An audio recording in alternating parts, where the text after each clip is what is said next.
Día 11, el Evangelio de Juan, capítulo 11.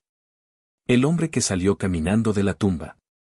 Hoy te voy a contar una historia que cambió para siempre la manera en que los seres humanos entendemos la muerte. No es una historia sobre un milagro más. Es la historia del momento en que Dios mismo, parado frente a una tumba sellada, decidió demostrar que la última palabra sobre la vida nunca la tiene la muerte. Quédate hasta el final, porque lo que vas a escuchar hoy es, quizás, la escena más humana y más poderosa de todo el Evangelio de Juan.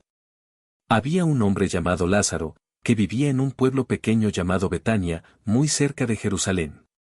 Lázaro tenía dos hermanas, Marta y María, y las tres eran muy cercanas a Jesús. De hecho, María era aquella mujer que meses atrás había ungido los pies de Jesús con un perfume carísimo y los había secado con su propio cabello, un gesto de devoción que todos en la región recordaban. Juan 11, 1, 2. Un día, Lázaro se enfermó gravemente.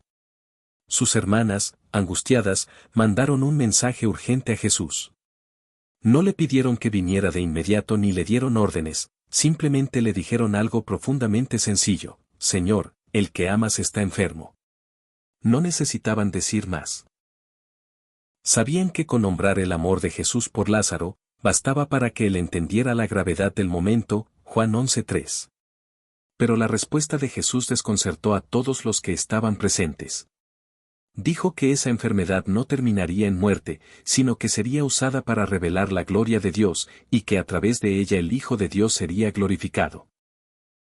Y entonces, en lugar de salir corriendo hacia Betania como cualquiera hubiera esperado, Jesús se quedó 2 días más en el lugar donde estaba, sin moverse. Juan 11, 4-6. Después de esos 2 días, Jesús finalmente les dijo a sus discípulos que era momento de volver a Judea. Los discípulos se alarmaron, le recordaron que la última vez que habían estado ahí, la gente había intentado apedrearlo. Volver significaba ponerse directamente en peligro. Pero Jesús respondió con una imagen que usaba con frecuencia, hablando de caminar de día para no tropezar, porque hay luz, y caminar de noche, cuando no hay luz, es cuando uno tropieza. Estaba hablando, en realidad, de su tiempo y su propósito. Juan 11, 7-10. Entonces Jesús fue directo al punto, les dijo a sus discípulos que Lázaro, su amigo, se había dormido, y que iba a ir a despertarlo. Los discípulos, tomando sus palabras de manera literal, respondieron que si estaba dormido, probablemente mejoraría solo. No entendían que Jesús estaba usando el sueño como una forma delicada de anunciar la muerte de su amigo. Juan 11, 11-13. Al ver que no comprendían, Jesús fue completamente claro con ellos: Lázaro ha muerto. Y añadió algo todavía más impactante: que se alegraba de no haber estado ahí antes, porque lo que estaba por suceder haría que ellos creyeran con una fe todavía más profunda. Les dijo que era momento de ir a verlo. Juan 11, 14-16. En ese momento, Tomás, uno de los discípulos, el mismo que después sería recordado por dudar de la resurrección, dijo algo lleno de valentía y también de resignación. Le dijo a los demás que fueran también, aunque eso significara morir junto con Jesús. Sabían que regresar a Judea podía costarles la vida, y aún así decidieron seguirlo. Juan 11:16. Cuando finalmente Jesús llegó a Betania, se encontró con una noticia dolorosa: Lázaro ya llevaba 4 días enterrado.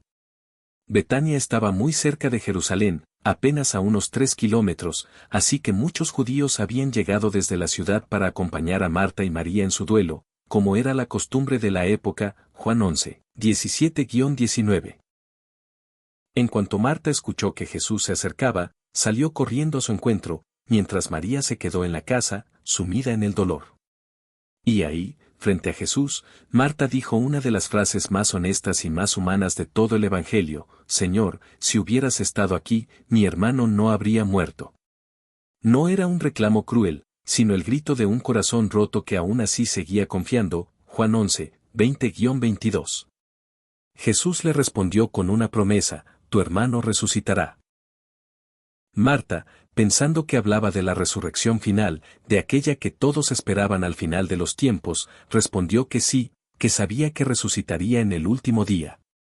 Pero Jesús le dijo algo que rompió por completo su manera de entender la vida y la muerte: yo soy la resurrección y la vida, el que cree en mí, aunque esté muerto, vivirá.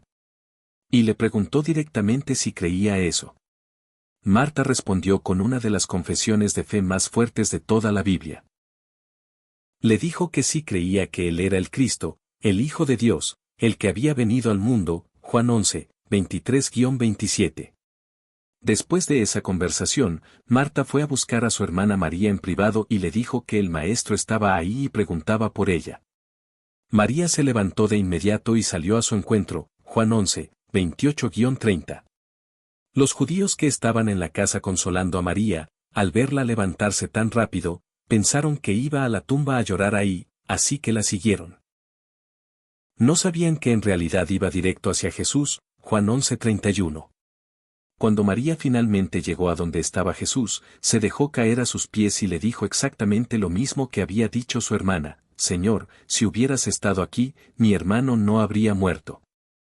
El dolor de ambas hermanas era el mismo, aunque lo expresaran de forma distinta, Juan 11, 32-33.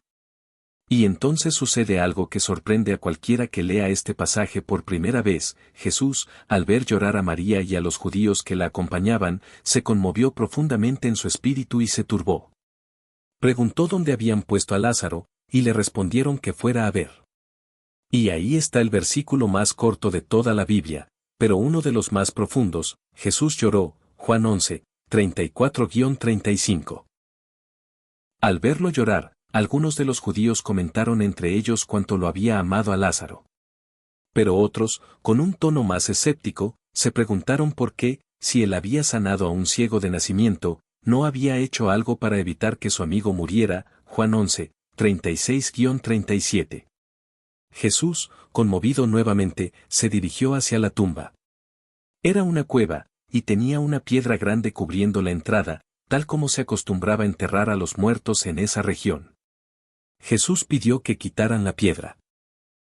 Marta, con una sinceridad muy humana, le advirtió que ya habría mal olor, porque llevaba 4 días ahí, Juan 11, 38-39.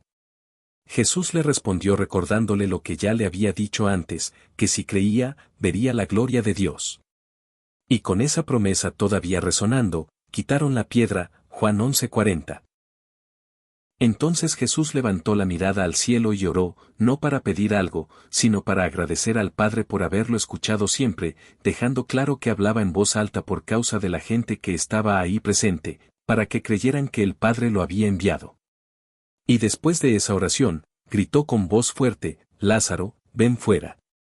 Juan 11, 41-43. Y el que había estado muerto durante 4 días salió caminando, todavía envuelto en las vendas funerarias, con un lienzo cubriéndole el rostro. Jesús simplemente dijo: desátenlo y déjenlo ir. No hubo espectáculo adicional, no hubo necesidad de más palabras. La muerte había sido derrotada frente a decenas de testigos, Juan 11:44. Muchos de los judíos que habían llegado a acompañar a María y que fueron testigos de lo que Jesús había hecho, creyeron en él inmediatamente. Habían visto con sus propios ojos algo que ninguna explicación humana podía justificar, Juan 11:45. Pero no todos reaccionaron con fe. Algunos de ellos fueron directamente con los fariseos a contarles lo que había sucedido, y esa noticia encendió una alarma entre los líderes religiosos, Juan 11:46. Los principales sacerdotes y los fariseos convocaron entonces una reunión del Sanedrín, el consejo religioso más importante de Israel. Estaban preocupados. Reconocían que Jesús estaba haciendo muchas señales, y temían que si seguía así, todo el pueblo terminaría creyendo en él, lo cual podría provocar que los romanos intervinieran y les quitaran tanto su lugar como su nación. Juan 11, 47-48. Fue entonces cuando Caifás, quien era el sumo sacerdote de ese año, tomó la palabra con una frialdad calculadora. Les dijo que no entendían nada, y que era preferible que un solo hombre muriera por el pueblo, en lugar de que toda la nación fuera destruida. Juan, al narrar esto, aclara que Caifás no dijo esas palabras por su propia cuenta, sino que, sin saberlo, estaba profetizando que Jesús moriría por la nación, y no solo por ella, sino también para reunir en uno solo a todos los hijos de Dios que estaban dispersos. Juan 11, 49-53.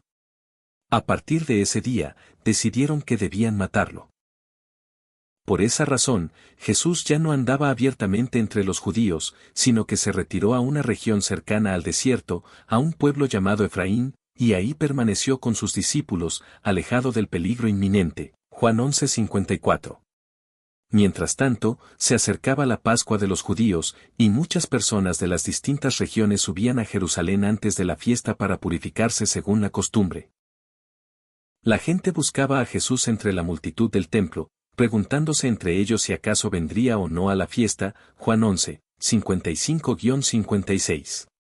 El capítulo termina con una nota que deja el ambiente cargado de tensión. Los principales sacerdotes y los fariseos habían dado orden de que, si alguien sabía dónde estaba Jesús, lo denunciara, para poder arrestarlo. La sombra de la cruz ya empezaba a proyectarse sobre toda la narración. Juan 11:57. Este capítulo nos deja algo que vale la pena llevarnos al corazón hoy. Jesús no llegó tarde a la tumba de Lázaro. Llegó exactamente en el momento en que la situación parecía completamente perdida, para demostrar que ningún caso está fuera de su alcance, ni siquiera la muerte misma. Si hoy sientes que algo en tu vida ya lleva 4 días sin esperanza, recuerda esta escena. El mismo que lloró junto a la tumba de su amigo es el mismo que tiene el poder de llamarte a salir de cualquier lugar donde te sientas atrapado. Si esta narración te llegó al corazón, no olvides darle like y activar la campanita de notificaciones para que no te pierdas ni un solo capítulo de este recorrido por la palabra de Dios.